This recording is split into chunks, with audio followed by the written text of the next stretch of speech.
मौलाए कायनात हज़रत अली अलैहिस्सलाम का कौल है कि जिस पर एहसान करो उसके शर से भी बचो। अदालती कत्ल का शिकार होने वाले साबिक वज़ीर आज़म और पीपल्स पार्टी के बानी जुल्फ़िकार अली भुट्टो ने भी शायद इस नसीहत को नज़रअंदाज करते हुए एक जूनियर फौजी अफसर ज़ियाउल हक को आउट ऑफ टर्न तरक्की देते हुए आर्मी चीफ बना दिया। लेकिन बादशाह ज़ियाउल हक पर भुट्टो का यह एहसान उनकी ज़िंदगी की सबसे बड़ी गलती साबित हुआ, जिसने इन्हें तख्तादार तक पहुँचा दिया।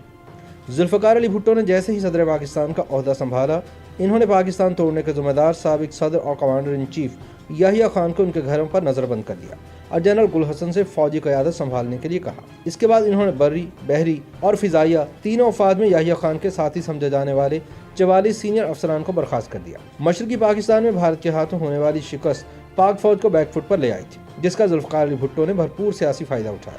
कुछ ही दिन बाद जनरल गुल हसन भी इनके दिल से उतर गए और इन्हें एक ऐसा आर्मी चीफ लगाने का मशवरा दिया गया जो अपनी मनमानी न करे और हुकूमत के अहकामात पर चले। ओवेन बेनेट जोन्स अपनी किताब the Bhutto dynasty struggle for power in Pakistan में लिखते हैं कि भुट्टो ने गुल हसन को बर्खास्त करने का हुक्म अपने स्टेनोग्राफर की बजाय अपने एक सीनियर साथी से टाइप करवाया।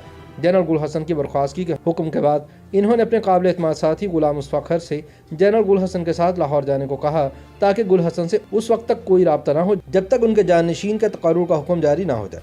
इस फैसले की मुखालफत करने वाले मुमकिन अहदेदारों को सिर्फ एक फर्जी इजलास के लिए तलब किया गया और उन्हें उस वक्त तक वहाँ रखा गया जब तक गुल हसन का इस्तीफ़ा नहीं ले दिया गया। रेडियो टीवी स्टेशन पर पुलिस तैनात कर दी गई। गुल हसन के बाद भुट्टो ने अपने काबिल एतमाद जनरल टिका खान को पाक फौज का सरबराह मुकर्रर किया। जब टिका खान की मुद्दत मुलाजमत खत्म हुई तो उन्होंने भुट्टो को अपने जानशीन के लिए मुमकिन 7 लोगों की फहरिस्त भिजवाई। इसमें उन्होंने दानिस्ता तौर पर जनरल ज़ियाउल हक का नाम नहीं लिखा, क्योंकि उन्हें हाल ही में लेफ्टिनेंट जनरल के ओहदे पर तरक्की दी गई थी, लेकिन भुट्टो ने उन्हीं के नाम पर मोहर ज़ब्त की। ओवेन बेनेट जोन्स लिखते हैं कि कई बार जनरल ज़िया ने अपने मुल्क और फौज की खिदमत के बदले भुट्टो को तलवार पेश की। एक बार उन्होंने भुट्टो को न सिर्फ आर्मड कोर का तनख्वाह न लेने वाला चीफ कमांडर करार दिया, बल्कि इनके लिए फौज की मखसूस वर्दी भी सिलवाई। भुट्टो की सवाने इमरी में स्टैनले वॉलपर्ड लिखते हैं कि ज़िया ने कभी ये तासुर नहीं दिया था कि वो कभी फौजी बगावत कर सकते हैं। भुट्टो ने इन्हें कभी संजीदगी से नहीं लिया। वो अक्सर इनके लंबे दांतों का मजाक उड़ाते थे। इनके बारे में कहानी मशहूर थी कि एक बार ज़ियाउल हक सिगरेट पी रहे थे, उसी वक्त भुट्टो कमरे में दाखिल हुए। इस खौफ से कि भुट्टो को अपने सामने सिगरेट पीते देखकर बुरा न लगे, उन्होंने फ़ौरन जलती सिगरेट अपनी जेब में डाली। थोड़ी देर बाद कमरे में कपड़े जलने की बू फैल गई। जुल्फ़िकार अली भुट्टो ने सोचा कि जो शख्स इनसे इस कदर खौफ खाता हो वो इनके खिलाफ कैसे बगावत कर सकता है। इसी दौरान भुट्टो हुकूमत के खिलाफ मुल्क भर में मुजाहरे शुरू हो गए। भुट्टो की बेहतरीन काविशों के बावजूद अमन व अमान बहाल होता नजर नहीं आ रहा था। ओवेन बेनेट जोन्स लिखते हैं कि भुट्टो की सबसे बड़ी गलती अपने मुखालफिन से मुज़ाकरात में आर्मी कमांडर्स को इस्तेमाल करना था। अगरचे भुट्टो फौज को अपने साथ लेकर चलने की कोशिश कर रहे थे, लेकिन फौजी अफसरान समझते थे कि भुट्टो ने ये इक़दाम करके साबित किया है कि वो कमज़ोर है।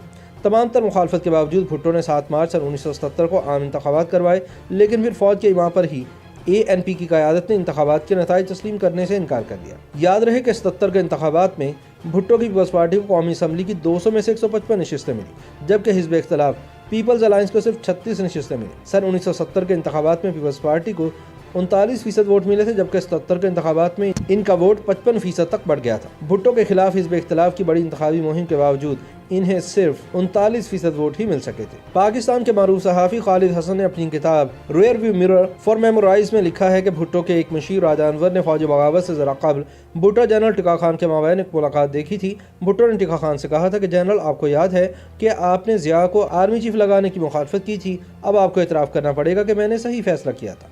अगर कोई दूसरा आर्मी चीफ होता तो वो अमन व अमान का उज़र बनाकर अब तक इक़्तिदार पर कब्जा कर चुका होता। और फिर 7 घंटे बाद ज़ियाउल हक ने भी वही किया। अपनी गिरफ्तारी के बाद ज़िया के इमाम पर भुट्टो पर अपने सियासी हरीफ मोहम्मद अहमद खान कसूरी के कत्ल का इल्ज़ाम आयद किया गया। विक्टोरिया स्कफिल्ड अपनी किताब भुट्टो ट्रायल्स एंड एग्जीक्यूशन में लिखती हैं कि मौलवी मुश्ताक हुसैन 5 जजों के बेंच के सरबराह थे। भुट्टो के साथ इनकी पुरानी दुश्मनी थी। जब भुट्टो इक़्तिदार में थे तो उन्होंने 2 बार जूनियर जजेस को इनसे पहले प्रमोट किया था। समाअत के दौरान जब भुट्टो ने अदालत में खुसूसी तौर पर तमीरशुदा कटहरे में बैठे जाने के हुक्म पर बरहमी का इजहार किया तो मौलवी मुश्ताक ने तंज़िया लहजे में कहा कि हमें मालूम है कि आप आराम तलब ज़िंदगी गुजारने के आदी रहे। इसका ख्याल करते हुए हमने कटहरे में आपके लिए कुर्सी का बंदोबस्त किया है, वरना आपको आम मुजरिमों की तरह बेंच पर ही बिठाया जाता। मौलवी मुश्ताक हुसैन ने भुट्टो को सज़ाए मौत सुनाई। भुट्टो ने इसके खिलाफ सुप्रीम कोर्ट ऑफ पाकिस्तान में अपील की। फरवरी सन 1979 में सुप्रीम कोर्ट ने भी हाई कोर्ट के फैसले पर 4-3 के फ़र्क से मोहर लगा दी। ओवेन बेनेट जोन्स लिखते हैं कि इससे पहले कभी भी قتل کی سازش کے مقدمے میں موت کی سزا نہیں سنائی گئی تھی اور نہ ہی عدالت عظمیٰ کے ججز مجرم کی سزا اور جرم کے بارے میں متفق تھے۔ اس سزا پر سوالات اٹھائے گئے کہ ملزم کو اس وقت بھی قتل کا مجرم ٹھہرایا گیا تھا حالانکہ وہ جائے وقوع پر موجود نہیں تھا۔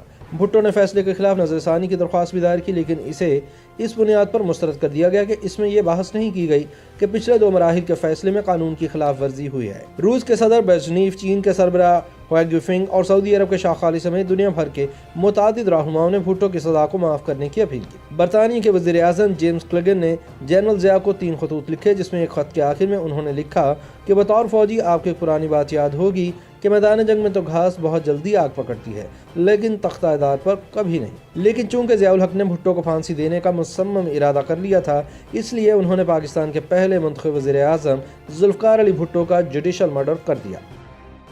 YouTube پر گوگلی نیوز دیکھنے کے لیے youtube.com کی سرچ بار میں googly news T V type کریں۔ گوگلی نیوز کے پیج پر سرخ رنگ کے سبسکرپشن والے بٹن پر کلک کرنا نہ بھولیے۔ YouTube پیج پر اپلوڈ ہونے والی ویڈیوز سے باخبر رہنے کے لیے بیل آئیکن پر کلک کیجیے۔ آپ کو ہر نئی ویڈیو کے بارے میں نوٹیفیکیشن موصول ہو جائے گا۔